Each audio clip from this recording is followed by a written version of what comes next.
Have you ever heard of someone who went for a walk in the evening and never came back? It's heartbreaking, but it happens more often than you'd imagine. A quiet evening stroll, something so ordinary and peaceful, turning into a moment that changes everything. And for many older adults, the danger doesn't always come from a fall or traffic. It's something deeper, something happening inside the body, silently. Now, I know what you're thinking. Walking is supposed to be healthy, right? It absolutely is. But not all walks are created equal. The time of day, the weather, even how you move your arms or when you last ate, these can silently turn a harmless stroll into a health hazard. So today, we're going to talk about something most people overlook.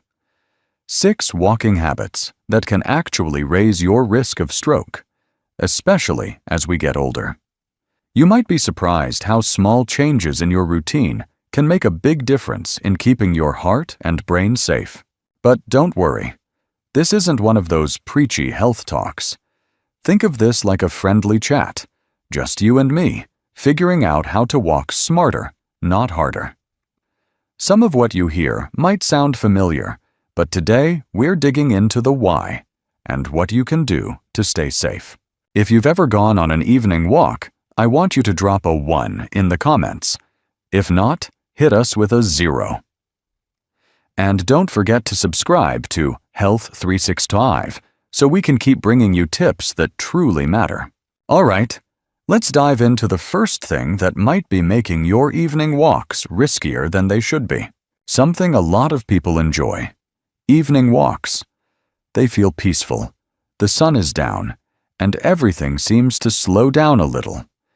But here's something surprising. Not all evening walks are good for your health. In fact, walking too late at night, especially after 8 or 9 p.m., could be quietly raising your stroke risk. You see, our bodies follow something called a circadian rhythm, a natural clock that tells us when to be active and when to rest. As the sun goes down, our bodies start to wind down too. But when you head out for a walk late in the evening, especially brisk walks that get your heart rate up, it can actually send mixed signals to your brain. Instead of calming down, your sympathetic nervous system, the one responsible for your fight or flight response, kicks in.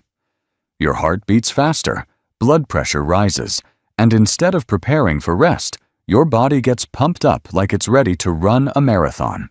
For older adults, this sudden stimulation late at night can be risky.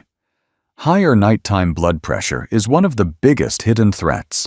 Many strokes happen during sleep, and a spike in pressure just before bed might be part of the reason why. In fact, sleep specialists and cardiologists have noticed that patients who regularly exercise late at night often report poorer sleep quality and, in some cases, irregular heart rhythms. Think about it.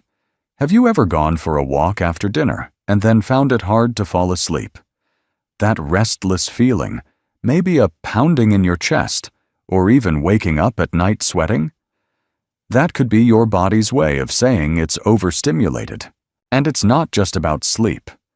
When you walk late, especially after a big meal, your body is doing double duty, digesting food and keeping your muscles moving.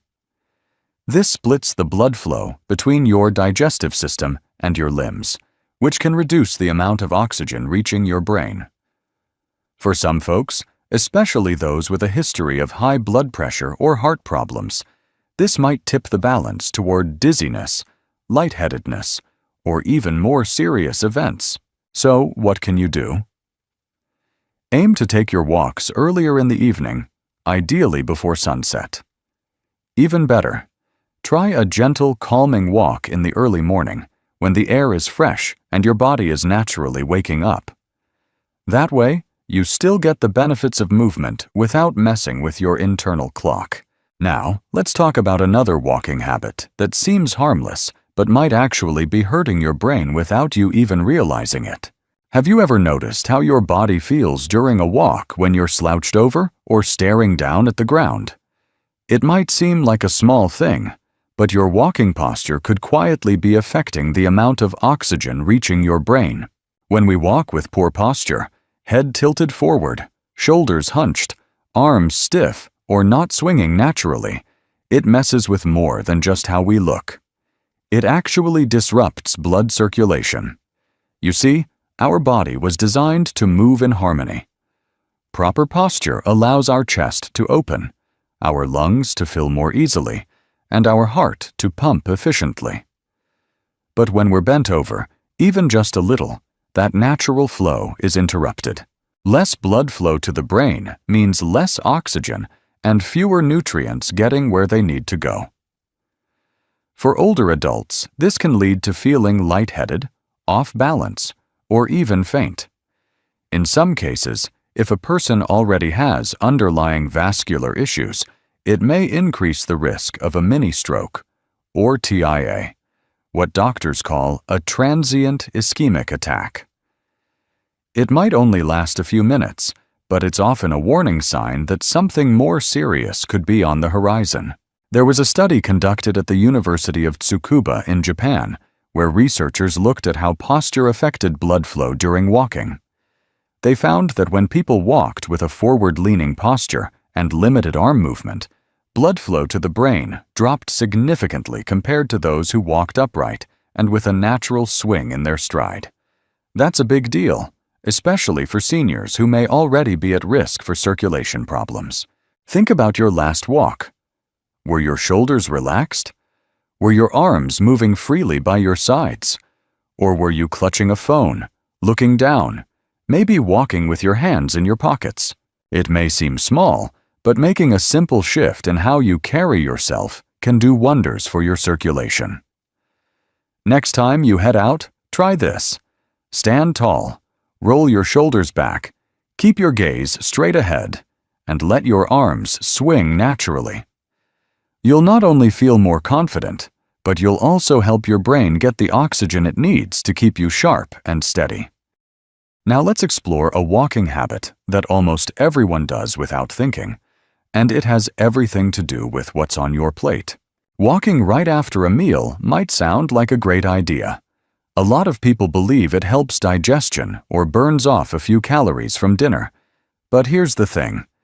If you hit the sidewalk before your body's had a chance to digest, you might be putting your brain at risk without even realizing it. After you eat, your body shifts its focus. Blood rushes to your digestive system to help break down the food, absorb nutrients, and get everything working smoothly. That's why you might feel a little sleepy after a big meal. It's your body redirecting energy inward. But when you start walking too soon, especially at a brisk pace, your muscles start competing for that same blood flow. Your legs are saying, "Hey, we need more oxygen down here," while your stomach is shouting, "I'm still working." And in the middle of that tug of war? Your brain. When your blood flow is split between digestion and physical activity, the amount of oxygen reaching your brain can drop. That might lead to dizziness, blurred vision, even nausea or confusion. For many people, it just feels like being off. But for folks with a history of high blood pressure, heart issues, or atherosclerosis, those invisible blockages in your arteries, it could trigger a more serious event, like a mini-stroke, or even a full-blown one. In fact, in a case series published in the Journal of Geriatric Cardiology, several older patients reported lightheadedness or near-fainting episodes shortly after walking post-meal. When monitored, doctors noticed a significant dip in cerebral blood flow during those walks, meaning the brain just wasn't getting what it needed. A friend of mine, Harold, 72, used to love his evening routine: eat at 6, walk at 6:30. Over time, he started noticing headaches and a weird, fluttery feeling in his chest halfway through his usual mile. Turns out, he wasn't giving his body enough time to process dinner. Once he shifted his walks to 45 minutes after eating, those symptoms stopped. So here's the takeaway. Walking is great, but timing matters. Give yourself at least 45 minutes, maybe even an hour after eating, especially if it's a large or heavy meal. And if you're feeling full or bloated, it's totally okay to skip the walk altogether that day. There's always tomorrow. Now, let's move on to something outside your control, but fully within your ability to prepare for. The environment you walk in could be quietly working against you. Let's step outside for a moment. Literally. Because when it comes to walking safely, the temperature around you can be just as important as your pace or your posture. Think back to the last time you went for a walk on a scorching summer afternoon or during a chilly winter morning. It probably didn't feel quite right, did it? Extreme weather, whether it's heat over 95 degrees or cold under 60 degrees, puts extra stress on your body, especially your heart and blood vessels. When it's hot, your blood vessels dilate to help you cool down. This sounds like a good thing, but for older adults, especially those with high blood pressure or heart conditions, it can lead to dehydration and a drop in blood pressure that leaves you dizzy or faint. And if you're already on medications like diuretics or beta blockers, that effect can be even stronger. Now, let's flip the temperature dial to cold. In chilly weather, your blood vessels do the opposite. They constrict. That tightening of your arteries can cause your blood pressure to spike suddenly, especially if you're walking uphill or into a strong wind. This sudden pressure surge is risky for people with narrowed arteries or a history of stroke. The American Heart Association has even pointed out that the risk of stroke tends to rise during the colder months, in part due to these vascular reactions. There was a study published in Stroke, a journal by the AHA, showing that people over 65 are more likely to have strokes on days with large temperature swings. The body struggles to adjust, and the cardiovascular system takes the hit. Let me tell you about Mary, a 68-year-old retired teacher I know. She used to walk every morning, rain or shine. One winter, she stepped out for her usual route in 40-degree weather, thinking she'd be fine. 10 minutes in, she felt tightness in her chest and had to sit down. Luckily, a neighbor saw her and got help. Turned out her blood pressure had spiked dangerously from the cold and exertion combined. The good news: you can take control of this. In hot weather, walk early in the morning or closer to sunset, and always bring water. In cold weather, layer up, warm up indoors first, and keep your walks shorter. And most importantly, if the weather feels off, it's okay to skip the walk. Your safety comes first. Coming up next, we're going to look at how the ground beneath your feet might be doing more harm than you think. Something we rarely pay attention to. The ground beneath our feet. It might seem harmless, just part of your neighborhood or favorite walking trail. But uneven, sloped, or bumpy terrain can quietly raise your risk of something far more serious than a twisted ankle. When you walk on hilly or rough surfaces, your body has to work harder to stay balanced. Your heart rate jumps up quicker, your breathing becomes more intense, and your leg muscles have to engage more deeply to keep you steady. That extra exertion may feel like a good workout, but for seniors, especially those with high blood pressure or fragile blood vessels, it can turn risky fast. Here's why. Sudden changes in physical effort can cause sharp spikes in blood pressure. And if you're already dealing with weakened arteries, that sudden surge could potentially lead to a rupture, what doctors call a hemorrhagic stroke. Even worse, if there's plaque buildup in your arteries, those extra physical demands could loosen a piece of that plaque, creating a clot that might travel to the brain and cause an ischemic stroke. A group of researchers from the University of California once studied older adults walking on different types of surfaces. They found that when participants walked uphill or on uneven terrain, their systolic blood pressure increased significantly more than when walking on flat ground. That sudden rise might only last a few minutes, but it's enough to trigger real danger in someone with vascular vulnerabilities. I remember Jim, a 74-year-old former contractor who loved hiking in the hills behind his house. One day, after a particularly steep climb, he suddenly felt weak and confused. He sat down, tried to catch his breath, but something wasn't right. He was rushed to the ER and diagnosed with a minor stroke. His doctor later explained that the combination of effort and heat had pushed his blood pressure too high, too fast. To protect yourself, choose flat. Even walking paths whenever possible, local parks, walking tracks, or quiet sidewalks. If you really love the challenge of a hill, take it slow. Stop often. Monitor how you feel. And if your doctor has told you that your blood pressure is unstable, avoid steep paths altogether. Next, we're going to cover one final walking mistake. And this one's incredibly common, yet so easy to fix. It has everything to do with what you're not doing before your walk. A habit that almost no one talks about, yet it affects every single walk you take. Hydration, or more specifically, the lack of it. Walking while even slightly dehydrated can quietly set the stage for something far more serious than dry lips or fatigue. It can thicken your blood, raise your risk of clots, and even increase your chance of a nighttime stroke. Here's how it works.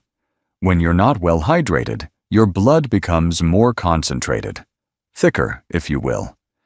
That thicker blood flows more slowly and has a greater tendency to form clots. For someone who's older, especially with a history of high cholesterol or vascular disease, this can create the perfect storm.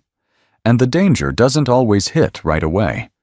It often creeps in after your walk, when your body is trying to rest and recover. Nighttime is when your body naturally slows down, your heart rate drops, and blood flow becomes more sluggish. If your blood is already thick from dehydration earlier in the day, that slower flow can allow tiny clots to form. And if one of those clots travels to your brain while you sleep, it can trigger a stroke without warning. That's why so many strokes happen in the early morning hours. There was a study published in the journal Neurology that found a clear link between low fluid intake and increased risk of ischemic stroke in older adults. People who consistently drank less than 1.5 liters of water per day had significantly higher clot formation markers in their blood work. It's a silent risk, but it's very real. I remember one woman, Betty, 76, who was always on top of her fitness. She walked every afternoon, stayed active, ate well, but she hated drinking water, said it made her feel bloated. One night, after her usual evening walk and dinner, she felt fine. But early the next morning, she woke up with slurred speech and weakness on one side. She'd had a minor stroke. Her doctor told her later that chronic dehydration, especially after exercise, had likely contributed. So here's what you can do.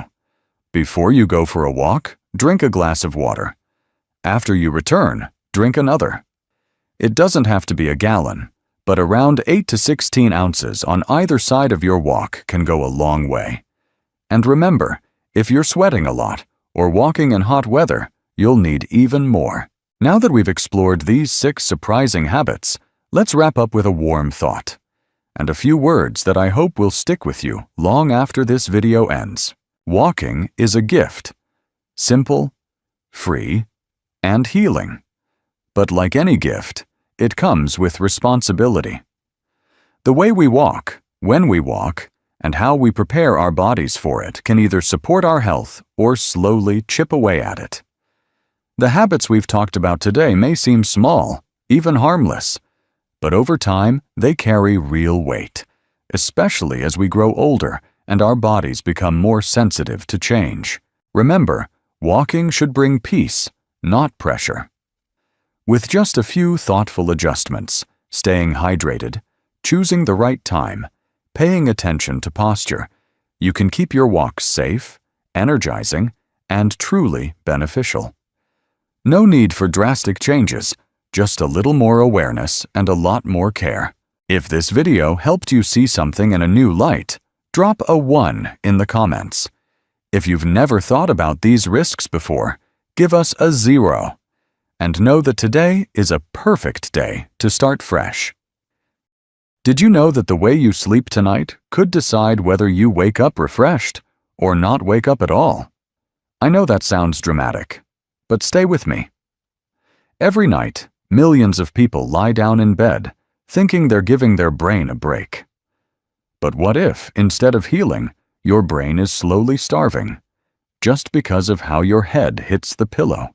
Let me ask you something. Have you ever woken up with a strange numbness in your arm, a pounding headache, or a wave of dizziness you couldn't explain? Maybe you chalked it up to age or a bad dream. But what if your sleeping position was quietly putting pressure on your arteries, blocking blood flow to your brain, and silently increasing your risk of stroke? I'm not trying to scare you, but as someone who has spent years studying the brain, I've seen far too many patients suffer, not because of what they did during the day, but how they slept at night. In this video, we're going to explore the most dangerous sleeping positions, habits you might have had for decades without knowing they could be hurting you. But we're not stopping there. You'll also learn how small changes in the way you sleep can protect your brain, your heart, and your future. So if you or someone you love is over 60, this video might just be the wake-up call that changes everything. Drop a 1 in the comments if you sleep on your side, or a 0 if you sleep on your back or stomach. And don't forget to subscribe to Health 365. We're here to keep your brain sharp and your body strong. Now let's talk about the first sleeping habit that might be doing more harm than good.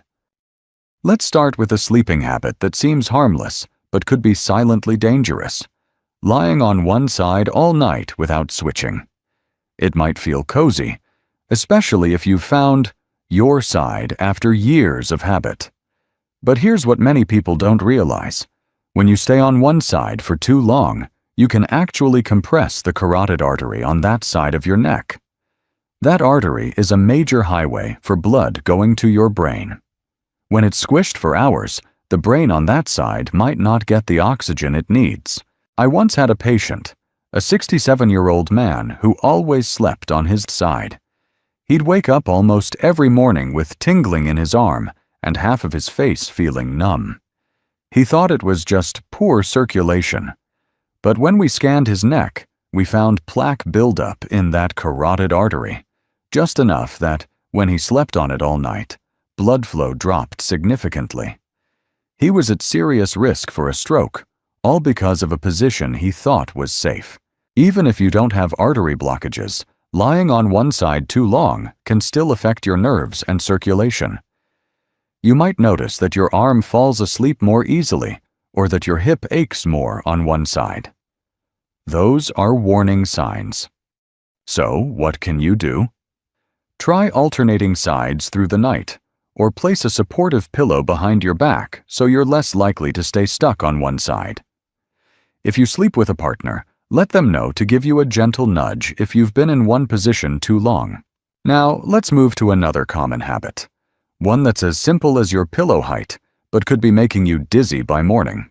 You might love that fluffy high pillow that cradles your head just right. But if it's too high, it could be bending your neck in a way that restricts blood flow to your brain. Specifically, it can compress the vertebral arteries that run through your spine and feed your brainstem. Imagine this. Your head is tilted forward for 7 or 8 hours straight, like you've been staring down at your phone all night. That's what sleeping with a high pillow does to your neck. The result? You might wake up feeling dizzy, lightheaded, or like your brain is in a fog.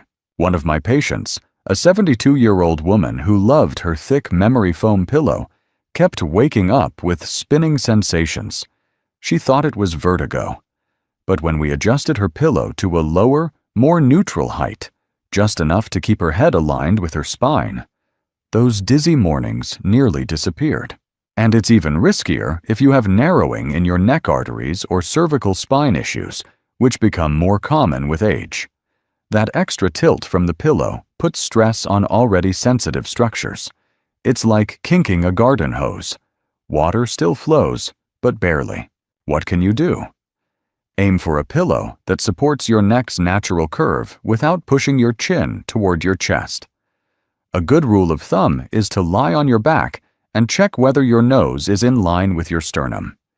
If your chin is dropping too low, your pillow's probably too high. All right, now that we've handled pillow height, let's move into a sleeping position. Many people don't even realize could limit how much oxygen gets to your brain while you sleep. You're curled up in a tight little ball, knees tucked to your chest, head bent forward. It feels safe, maybe even comforting. That's the fetal position, and while it might remind you of being snug in the womb, it can actually limit how well your body, and especially your brain, gets blood and oxygen during sleep. When you fold yourself up like that, you're squeezing your chest cavity and reducing the space your lungs have to expand. That means less oxygen getting into your bloodstream and, ultimately, less reaching your brain. And if your pillow is also too high, bending your neck forward even more. It's a double hit to circulation. A woman I worked with, 69 years old, always slept tightly curled on her side. Every morning she'd wake up with numb fingers and dizzy spells. We tried everything: diet, hydration, but nothing worked until she changed her sleep position. She started sleeping with a flatter pillow and placed a small cushion between her knees to help her stay slightly straighter. Within a week, the numbness stopped. Sleeping curled up may also restrict your nerves, leading to that pins and needles feeling in your hands or feet. If you've ever woken up feeling like your arm doesn't belong to you, this could be why. To help, try lying on your side with a gentle bend in your knees instead of curling into a tight ball. Support your back with a pillow and keep your head aligned with your spine. It doesn't have to feel like military posture, just open enough so your lungs and blood vessels can do their jobs. Next, let's talk about a surprising mistake that many people make even when they sleep on their back, and how it can silently trigger headaches and sleep disruptions. Sleeping on your back is often praised as the healthiest position, and in many ways, it is. But there's a big catch. If your neck isn't properly supported, this good position can turn into a bad one quickly. When your pillow doesn't cradle the natural curve of your neck, your head may tilt backward or slide sideways, putting subtle but continuous stress on the blood vessels at the base of your skull. These tiny vessels are incredibly important. They help regulate blood flow to the parts of your brain that manage balance, sleep, and coordination. If they're strained or compressed during the night, it can lead to headaches, dizziness, or even sleep disturbances. I've had patients who thought they had insomnia. Turns out, it was just poor neck support causing micro-awakenings all night long. One man, in his early 70s, had a habit of sleeping on his back without any real neck support. His pillow was flat, and his head drooped backward. He'd wake up exhausted, with a tight feeling at the base of his skull. We switched his pillow to one designed for cervical support, just enough to keep his head and neck aligned. Within days, his headaches began to ease, and his sleep improved dramatically. If you're a back sleeper, take a moment to feel how your head rests on your pillow. Look for a contoured pillow that fits the curve of your neck, keeping your head in line with your spine. This simple shift can make all the difference, especially if you've had issues with blood flow or minor strokes in the past. Now, let's explore a position that's especially risky, not just for your brain, but for your heart and lungs too. A sleeping position that many people turn to for comfort, especially when dealing with back pain. But it's actually one of the worst for your brain: sleeping on your stomach. It might feel like you're relieving pressure on your back, but the cost is high, especially for your neck, heart, and lungs. When you sleep on your stomach, your head has to twist to one side, and it stays that way for hours. This constant twisting can compress the carotid artery, the main blood vessel that carries oxygen-rich blood to your brain. I had a patient in his mid-60s who always slept on his stomach, thinking it helped with his snoring. Over time, he started experiencing early morning chest tightness and brain fog. After a detailed checkup, we discovered that his stomach sleeping habit was straining both his neck and his breathing. His blood pressure was high, and oxygen flow to the brain was lower than it should have been during sleep.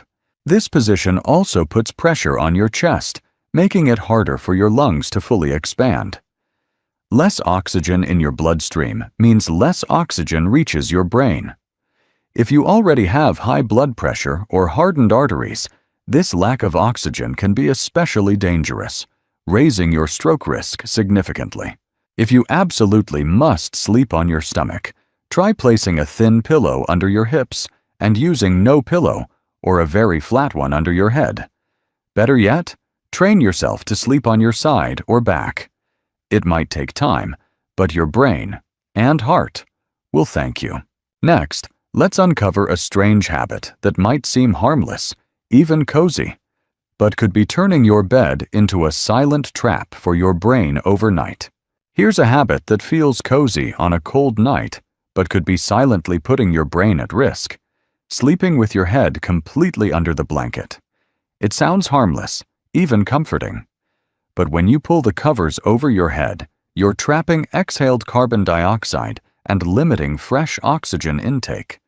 That creates a mini greenhouse of stale air, exactly the kind of environment your brain doesn't want while it's trying to rest and repair. I once spoke with a 70-year-old man who liked to hide under his blanket during winter. He said it helped him fall asleep faster, but every morning he woke up groggy and sluggish. When we measured oxygen levels in his bedroom and under the blanket, it was clear. The CO2 levels were significantly higher beneath the covers. His brain was working harder to function on less oxygen. Low oxygen, or hypoxia, thickens your blood and increases the chance of forming clots, especially during sleep, when circulation naturally slows. This raises your risk of nighttime strokes. Plus, high carbon dioxide levels can disturb sleep quality and cause morning headaches or confusion. To stay safe and warm, use a layered blanket system and keep your nose and mouth exposed to fresh air. If your room is cold, consider a heated mattress pad or a breathable wool blanket instead of burying your face. Your brain needs oxygen more than warmth. Now let's take a closer look at a habit that might seem harmless: falling asleep in your favorite recliner, but could quietly threaten circulation, especially in older adults. Something that feels relaxing, even luxurious: falling asleep in a recliner chair. Maybe you've dozed off during a late-night movie or taken your afternoon nap in that favorite seat. But sleeping in a semi-sitting position night after night can quietly increase your risk of dangerous blood clots, especially if you're over 60. Here's why. When your legs are lower than your heart for hours, gravity pulls blood downward, slowing circulation in your lower limbs. This makes it easier for blood to pool and clot, especially in deep veins, a condition called deep vein thrombosis, or DVT. If one of those clots travels to your lungs or brain, it can be life-threatening. I remember a patient, 74 years old, who slept in his recliner every night because of back pain. He felt more comfortable upright, but after a few months, he developed swelling in his left leg and shortness of breath. A scan revealed a clot had formed in his calf and moved to his lungs. He had no idea the recliner was the culprit. Even if you feel fine, this position also reduces blood flow back to the heart and brain. That means less oxygen delivery and a higher stroke risk over time. It's especially risky if you sit still for long periods and don't move your legs. If you need to nap in a recliner, try to limit it to short periods. Use a footrest to elevate your legs and flex your ankles every 30 minutes. But for overnight sleep, the best place is still your bed. Flat, supportive, and made for recovery. Next, let's talk about a side that seems harmless, but may quietly increase brain toxin buildup while you sleep. Now, here's something surprising. Not all side sleeping is created equal. While sleeping on your left side may have some benefits, consistently sleeping on your right side might do more harm than you think. It turns out, your body's internal structure isn't exactly symmetrical, and the way you sleep can impact how well blood and fluids circulate, especially in your brain. When you lie on your right side for long periods, it can increase pressure on the inferior vena cava, the large vein that returns blood to your heart. That pressure can slightly reduce overall circulation, including the blood flowing up to your brain. But it gets more concerning when you consider what happens inside your head. Studies have shown that right-side sleeping may reduce the efficiency of the brain's lymphatic system, a crucial system that clears out waste and toxins during sleep. One study from Stony Brook University found that rodents who slept on their right side had slower clearance of harmful proteins linked to neurodegenerative diseases like Alzheimer's. I had a patient, 68 years old, who always slept on her right side. Over time, she noticed increased brain fog and memory slips. After discussing this with her neurologist, she gradually shifted to sleeping on her left side with a body pillow. Her mental clarity improved in just a few weeks. If you're a dedicated right-side sleeper, try alternating sides or use pillows to encourage a more balanced position. Supporting your top leg and shoulder can help make the left side feel just as comfortable. Now, let's look at another hidden danger: cold air and poor neck support that could quietly shrink your brain's oxygen supply overnight. Have you ever fallen asleep in a chilly room without thinking twice about it? Many folks prefer sleeping in cooler temperatures. It's true that a slightly cool environment can promote better rest. But when your neck isn't properly supported and the room is too cold, you might be setting yourself up for a night of poor circulation and even higher stroke risk. Here's the science behind it. Cold temperatures cause your blood vessels to constrict, a natural response to preserve body heat. But when this vasoconstriction happens around your neck and head, it can limit how much oxygen-rich blood reaches your brain. If your neck is also unsupported, those vessels might be slightly kinked or stretched in ways that make things worse. I once had a patient, a 66-year-old woman, who loved sleeping near an open window, even in winter. She'd often wake up with a stiff neck and throbbing headaches. After adjusting her sleeping setup, adding neck support, and warming the room slightly, her symptoms reduced significantly. The key here is balance. A room that's too cold, combined with poor posture, can become a silent threat overnight. Your muscles tense up, circulation slows, and your brain doesn't get the oxygen it needs to stay healthy. So, what can you do? Keep your bedroom around 65°F, but use a light scarf or soft neck wrap if you tend to get chilly. Most importantly, use a pillow that supports your cervical spine. You want your neck to feel gently cradled, not strained. Sleep isn't just rest. It's when your brain does its most important work: recovery, repair, and renewal. But here's something many people overlook. The way you sleep can either support that healing process or quietly interfere with it. The position of your head, the angle of your neck, even the side you sleep on. They all matter more than you think. The best part? You're in control. With just a few small adjustments, like choosing a better pillow, switching sides, or avoiding poor habits before bed, you can protect your brain while you sleep. So tonight, take a moment before drifting off. Ask yourself, is my neck supported? Am I breathing freely? Is my spine aligned? These small, quiet checks may be your best line of defense against stroke, memory fog, or waking up feeling off. If even one idea here helped you, drop a 1 in the comments to let us know.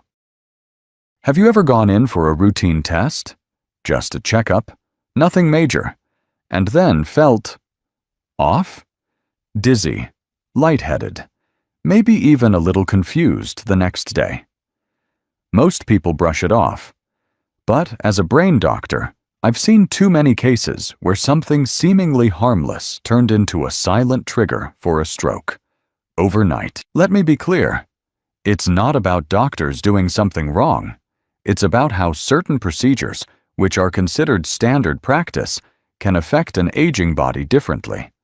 Especially after 60, when blood vessels become more fragile and your brain's tolerance for sudden shifts, like in blood pressure or hydration, starts to drop. And here's the scary part. Some of these tests are the exact ones your doctor might recommend to stay healthy. But what if the very thing meant to protect you could put you at risk?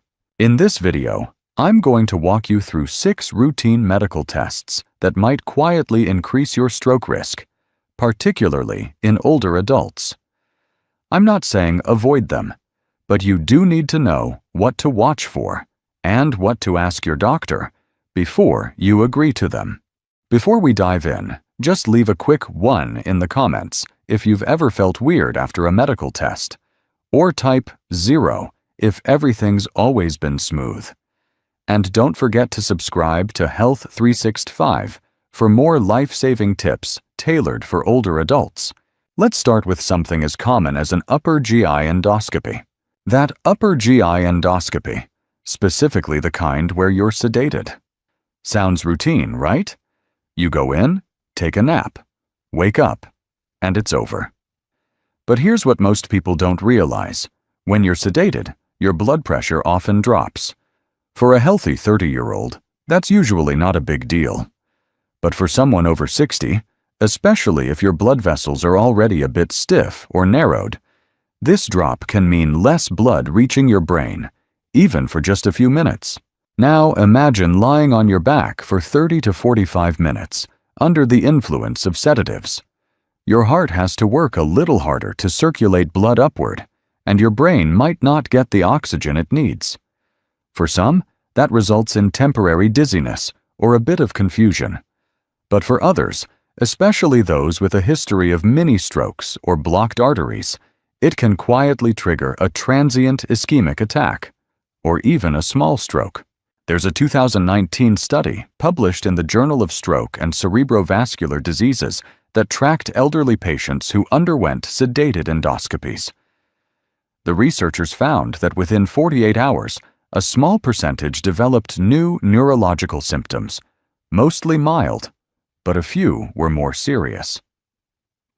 The risk wasn't huge, but it was real. And it was often overlooked because no one thought to connect the dots back to the procedure.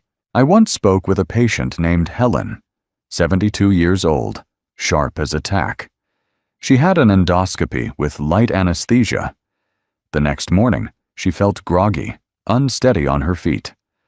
Her family thought it was just the sedatives wearing off, but within a week, she was slurring words slightly.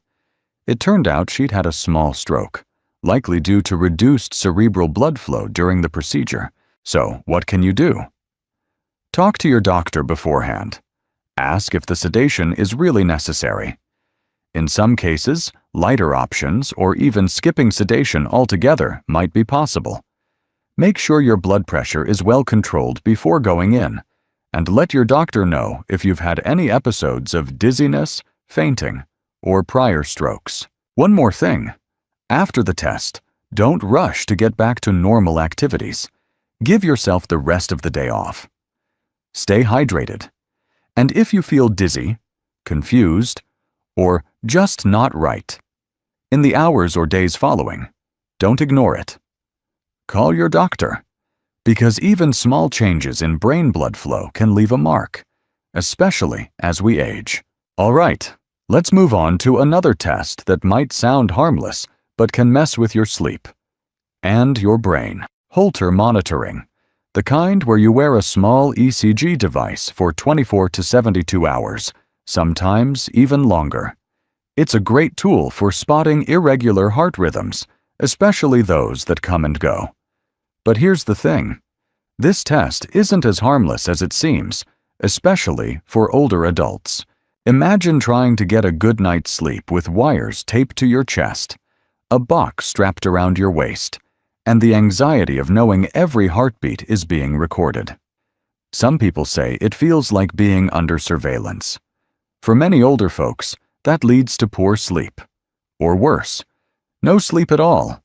And we know what sleep deprivation does, don't we? When you don't sleep well, your body responds by ramping up stress hormones like cortisol. That can lead to nighttime spikes in blood pressure, something particularly dangerous if your arteries are already narrow or stiff. And it's not just the stress or poor sleep. Wearing that device reminds some people of past health scares, heart attacks, hospital visits. That emotional stress can be subtle but chronic over the few days of testing. Cortisol and adrenaline don't just mess with your heart, they affect the brain's delicate balance too. I had a patient, Tom, 66 years old, who wore a Holter monitor for 2 days. On the second night, he barely slept. He said he kept waking up, worried that he might roll over the device or pull a wire out. The day after he returned it, he felt lightheaded and mentally foggy. No major stroke, thankfully, but scans showed signs of reduced perfusion to parts of his brain. Not enough sleep, combined with elevated nighttime blood pressure, was likely the cause. So what should you do if your doctor recommends this test? First, ask if shorter monitoring might still give enough data. Some modern devices are less bulky. Ask if you can use those. And if you tend to have trouble sleeping with anything on your body, let your doctor know. Next, we'll explore a test that doesn't seem dangerous at all, until you look at what happens after it's done. Now, let's move on to something even more routine.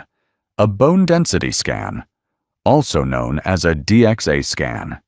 It's quick, painless, and doesn't involve any sedation. You lie on a table for a few minutes while a machine measures your bone strength. Sounds perfectly safe, right? And in most cases, it is. The scan itself doesn't pose much risk, but it's what often comes next that can quietly set off alarm bells. After a DXA scan, it's common for older adults to be told they have osteopenia or early-stage osteoporosis. And what's the first thing many are advised to do? Start taking calcium supplements, sometimes in very high doses, 1 to 200 times to 2,000 micrograms a day. Add in some vitamin D, maybe a bisphosphonate prescription, and you've got a full bone-strengthening routine. But here's the issue. When calcium builds up too quickly in your bloodstream, it can thicken your blood and increase your risk of forming tiny clots. This doesn't mean calcium is bad. Your bones do need it. But the timing, dosage, and your body's ability to absorb it all matter. For example, taking a large dose all at once, especially on an empty stomach, can cause blood calcium levels to spike. That spike can increase the risk of clot formation, particularly in people with a history of cardiovascular issues. I once met Linda, 70, who was told her DXA results showed bone thinning.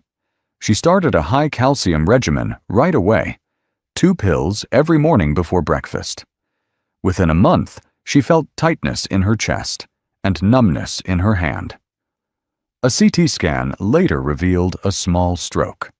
Her calcium levels were well above normal, and her doctors traced it back to the supplements. So here's what you can do.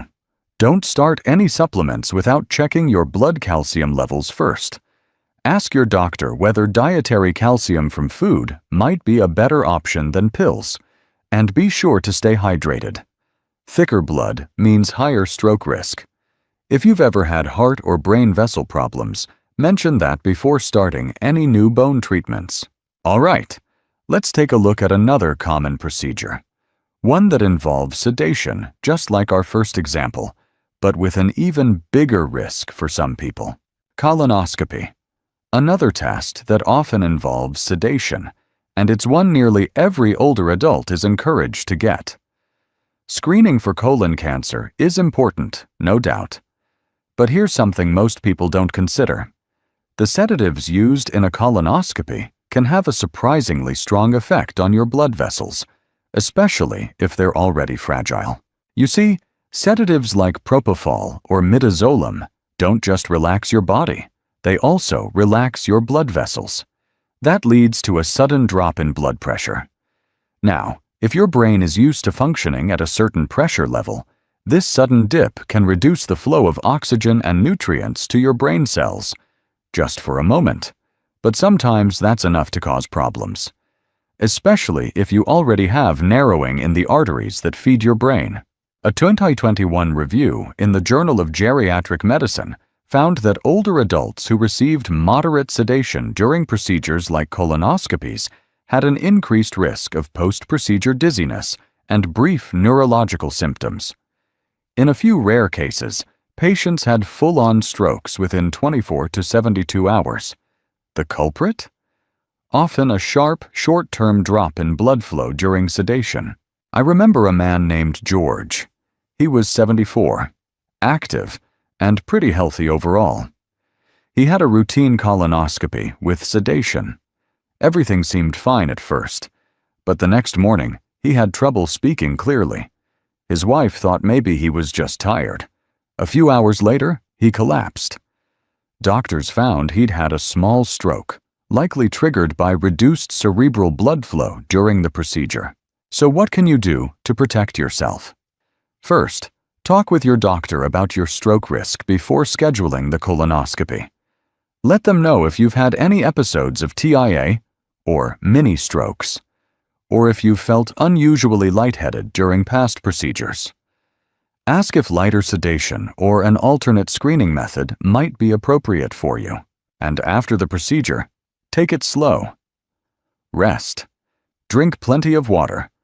Have someone with you for at least 24 hours. If you notice any speech slurring, vision changes, or confusion, even if it seems minor, don't wait. Call your doctor immediately. Coming up next, we'll look at something almost no one questions: stopping your meds before a small surgery. But the timing of that decision, it can make all the difference. Now here's something most people never think twice about: stopping your blood thinners before a dental procedure or minor surgery. It sounds routine. Your dentist or surgeon says, "Let's pause your aspirin or warfarin for a few days so you don't bleed too much." And you nod along, thinking it's just temporary. But here's the dangerous part. When you stop a blood thinner, your body doesn't just return to normal, it often rebounds. That means your blood can actually become more prone to clotting for a few days. A 2017 study in the journal Stroke followed older patients who temporarily stopped anticoagulants before procedures. It found a noticeable uptick in ischemic strokes, most occurring within 7 days of stopping the medication. Even more alarming, the study showed that the highest risk was not in people who stayed off the meds for too long, but in those who didn't restart them soon enough. I remember a patient named Margaret. She was 68, on low-dose aspirin for years after a mild heart attack. Her dentist asked her to stop the aspirin before a tooth extraction. No big deal, right? She skipped it for 3 days before and 3 days after, but that pause was enough. On day 5, she developed a headache and numbness on her left side. A CT scan showed a small stroke. If she had restarted her aspirin 24 hours after the procedure, as guidelines often suggest, she might have avoided it entirely. The key takeaway? If your doctor tells you to stop a blood thinner before a minor procedure, ask 2 crucial questions. How long exactly should I stop it? And when should I restart? Timing matters. It's not just about bleeding. It's about avoiding a dangerous rebound in clotting risk. Also, always let both your primary care doctor and the specialist know you're pausing the medication. Too often, no one coordinates, and patients fall through the cracks. Keep a written plan. Mark the restart date on your calendar. And if anything feels off, dizziness, trouble speaking, or weakness, don't wait. Next, we'll look at the last test on our list: It sounds so simple. Just a fasting blood test. But skipping meals for too long can quietly put your brain at risk. You're told to skip breakfast, maybe even skip drinking water, then head in for labs first thing in the morning. Seems harmless, right? But for older adults, going without food or fluids for 10 to 14 hours can quietly push the body into a state that's far more dangerous than most realize. As we age, our bodies aren't as good at regulating blood sugar and hydration. A long fast can lead to low blood sugar, what doctors call hypoglycemia, and even mild dehydration. Now combine those two things, and what do you get? Thicker, stickier blood. And that raises the chance of forming tiny clots that can travel to the brain. A 2018 study published in the Journal of Clinical Endocrinology and Metabolism looked at older adults undergoing fasting labs. It found that individuals over 65 who fasted more than 12 hours without proper hydration had a significantly increased risk of post-test dizziness, fatigue, and, in a small number, mini-strokes. The common thread?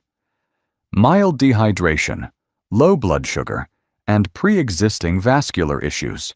I had a patient named Samuel, 73, who went for his yearly labs. He skipped breakfast, didn't drink water in the morning, and had his blood drawn around 10 a.m. While driving home, he started to feel woozy, then completely blacked out at a stoplight. Fortunately, no accident happened, but scans later revealed a transient ischemic attack, a warning sign that a major stroke could be next. So, what should you do? First, ask your doctor if fasting is really necessary. Many modern labs can now get accurate results even without a full fast, especially for cholesterol and glucose testing. If you do have to fast, drink water, lots of it. Staying hydrated keeps your blood thinner and reduces clot risk. And schedule your test as early in the morning as possible so you're not running on empty too long. After your test, don't jump straight into errands or appointments. Bring a snack with you, something with protein and a little sugar, and eat right after the blood draw. Sit down for a few minutes, drink more water, and give your body a chance to stabilize. Even the smallest actions, like sipping water or eating a banana, can make a big difference when it comes to protecting your brain. Because after 60, your body isn't just reacting to the test, it's reacting to everything that leads up to it. Now that we've gone through these 6 silent risks, let's take a moment to wrap things up and talk about how you can stay safer, stronger, and more aware moving forward. Just because a test is routine doesn't mean it's risk-free, especially as we get older. Your body isn't the same at 65 as it was at 35, and even small changes, like a skipped meal, a sedative, or a paused medication, can have ripple effects on your brain and heart. But here's the good news. When you're aware of the risks, you can take steps to protect yourself. You can ask better questions, plan better recoveries, and make sure you're not just following orders, but making informed choices. That's not fear, it's wisdom. If you've ever felt off after a test, don't brush it aside. Speak up. And if you learned something today, share this video with a friend or loved one. It could help them too. Drop a 1 in the comments if this opened your eyes, or a 0 if you already knew these risks. And be sure to subscribe to Health 365 so we can keep bringing you clear, honest, life-saving advice every week. You've made it this far. Thank you for caring about your health. Keep asking, keep learning, and take good care.